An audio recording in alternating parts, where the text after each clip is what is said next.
Hi friends, இன்றைக்கி நம்ம பார்க்க போகிற டெஸ்ட்டு கோட் வந்து 166 ஆஃபீஸ் மேனுவல். இது எந்த மாதம் நடந்த கொஷின் பேப்பர்னு பார்த்தோன்னா 2025 மே மாதம் நடந்த கொஷின் பேப்பர் தான் பார்க்க போகிறோம். ஃபஸ்ட் கொஸ்டின், கருவூல பட்டியல் புத்தகம் படிவம் எண் என்னன்னு கேட்குறாங்க. டிஎன்டிசி 70, தமிழ்நாடு கருவூல விதி 70. இதை தான் வந்து ட்ரெஷரி பில் புக் அப்படின்னு வந்து சொல்கிறாங்க. ஆஃபீஸில் பார்த்தோன்னா சேலரி 70, நான் சேலரி 70 வந்து என்ன சொல்லுவோம்.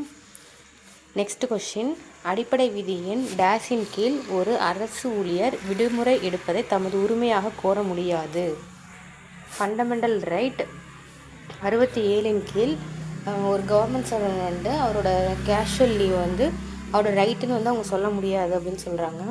தேர்ட் கொஸ்டின், ஒரு அரசு பணியாளரின் பொது சேம நலநிதி கணக்கிலிருந்து அனுமதிக்கப்படும் அதிகபட்ச முன்பண தொகை ரூபாய் எவ்வளவு அப்படின்னு கேட்குறாங்க. ஜிபிஎஃப் அமௌண்ட்லேருந்து நம்ம எவ்வளோ அமௌண்ட் வந்து வித்ட்ரா பண்ணிக்கலாம், அதுவும் முன்பண தொகையாக வாங்கிக்கலாம் அப்படின்னா 5 லட்சம் வந்து வாங்கிக்கலாம். நெக்ஸ்ட் கொஸ்டின், கருணைப்படி பெற தகுதியானவர் யார்?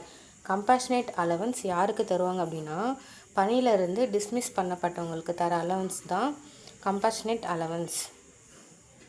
கம்பேஷனேட் அலவன்ஸ்னால் கம்பேஷனேட் கிரவுண்டில் வரவங்க அப்படின்னு நினச்சிக்கக்கூடாது. கம்பேஷனேட் அலவன்ஸ்னால் பணியிலேருந்து டிஸ்மிஸ் பண்ணவங்களுக்கு தர அலவன்ஸ். அடுத்து ஃபிஃப்த்து கொஸ்டின், ஒரு அரசு ஊழியருக்கு அனுமதிக்கப்படும் அதிகபட்ச கல்விக்கான விடுமுறை காலம். கல்விக்கான விடுமுறை காலம் 24 மாதங்கள் வந்து கொடுக்குறாங்க, அதாவது 2 இயர்ஸ் வந்து தராங்க.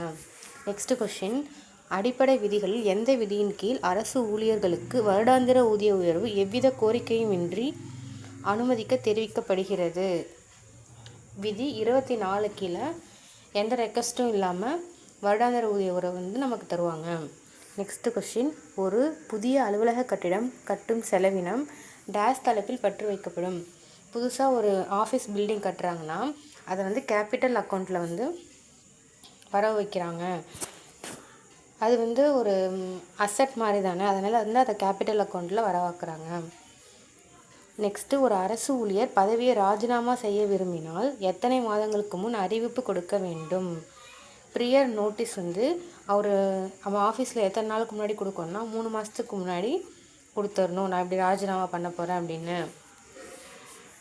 நெக்ஸ்ட்டு கொஸ்டின், தமிழ்நாடு நிதி தொகுப்பு விதிகள் விதி எண் 103 எதை குறிக்கிறது?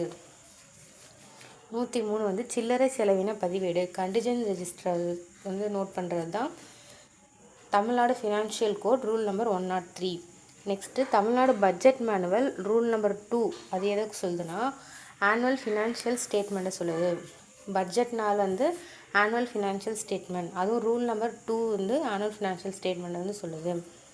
பிஜி ஃபார்ம் நம்பர் 72 அப்படின்னா சிட்டான்னு சொல்கிறாங்க. பிஜி ஃபார்ம் நம்பர் 72னா சிட்டா.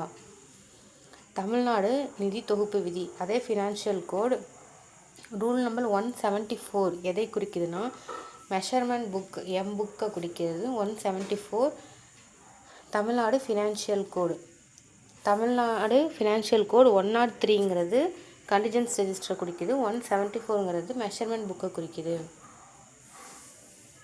நெக்ஸ்ட் 13வது கேள்வி, ஓய்வூதியம் பெற இவற்றில் தகுதி இல்லாத காலம் எது? ஓய்வூதியம் பெறப்ப எந்தெந்த சர்வீஸ்லாம் வந்து நம்மளோட பென்ஷனில் ஆட் ஆகாது அப்படின்னு கேட்குறாங்க. 18 வயது நிரம்புவதற்கு முன் உள்ள பணிக்காலம், இதை வந்து அந்த சர்வீஸ் பீரியடில் எடுத்துக்க மாட்டாங்க. மீதி எதெல்லாம் எடுத்துக்குவாங்கன்னா training period, foreign service, unearned leave without medical certificate, இது 3 வந்து எடுத்துக்குவாங்க. ஒரு அரசு அலுவலருக்கு ஊதிய மற்றும் இதரப்படிகள் எப்போது வழங்க வேண்டும்? மாதத்தோட கடைசி பணி நாள் அப்போ சேலரி கொடுப்பாங்க. தமிழ்நாடு ஓய்வூதிய விதிகள் விதி எண் 31 எதை குறிக்கிறது? ஆவரேஜ் எமோலுமெண்ட் சராசரி ஊதியம் மற்றும் இதர படிகள் பற்றி சொல்கிறது தான் Tamil Nadu pension rule number 31. Tamil Nadu fundamental right rule number 25 இது வந்து ஸ்பெஷல் பேவை வந்து குறிக்குது. ஸ்பெஷல் பே வந்து டைப்ரைட்டிங் முடித்தவங்களுக்குலாம் வந்து ஸ்பெஷல் பே வந்து கொடுப்பாங்க. அடுத்து 17வது கேள்வி, மதிப்பீட்டு குழு யாரால் அமைத்து உருவாக்கப்படுகிறது? எஸ்டிமேட் கமிட்டி யார் ஃபார்ம் பண்ணுறாங்கன்னா லெஜிஸ்லேட்டிவ் அசம்பிளியில் தான் வந்து ஃபார்ம் பண்ணுறாங்க. ஃபினான்ஸ் மினிஸ்டரோ ஃபினான்ஸ் செக்ரட்டரியோ கவர்னரோ கிடையாது. லெஜிஸ்லேட்டிவ் அசம்பிளியில் எஸ்டிமேட் கமிட்டி ஃபார்ம் பண்ணுறாங்க. ஒரு அரசு அலுவலகத்தில் ஊதியம், படிகள், அலுவலர்கள் எண்ணிக்கை குறிக்கும் அறிக்கை நம்பர் ஸ்டேட்மெண்ட்னு சொல்லுவாங்க. நம்பர் ஸ்டேட்மெண்ட் வந்து ஆகஸ்ட் மாதம் வந்து எல்லா ஆஃபீஸ்லேருந்து அனுப்புவாங்க. நம்பர் ஸ்டேட்மெண்ட்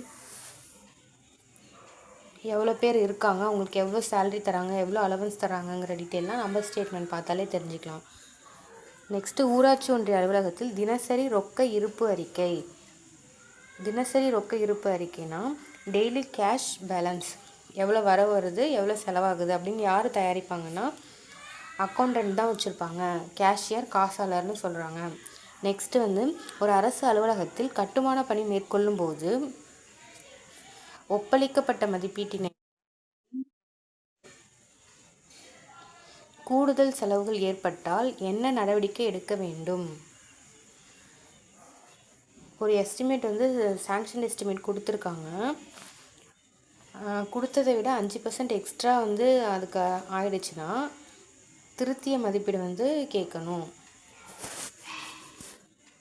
இன்றைக்கி 20 கொஸ்டின்ஸ் பார்த்துருக்கோம் ஃப்ரெண்ட்ஸ். நெக்ஸ்ட் 20 கொஸ்டின்ஸ் நெக்ஸ்ட் வீடியோவில் பார்க்கலாம். தேங்க்யூ.